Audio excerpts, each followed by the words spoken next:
السلام عليكم ورحمة الله وبركاته. بسم الله الرحمن الرحيم.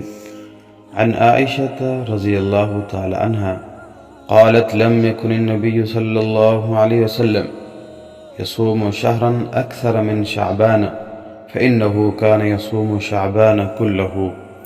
حضرت عائشہ صدیقہ رضی اللہ تعالیٰ عنہ سے مروی ہے کہ حضور نبی کریم صلی اللہ علیہ وسلم شعبان سے زیادہ کسی اور مہینے میں نفلی روزے نہیں رکھتے تھے۔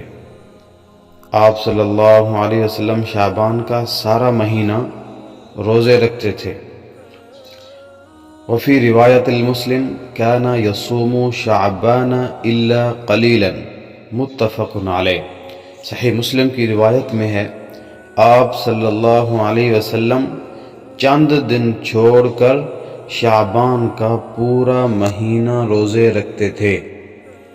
میرے معزز سامعین، شعبان المعظم بہت فضیلت والا مہینہ ہے۔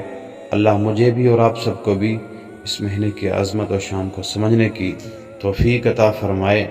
آمین ثم آمین۔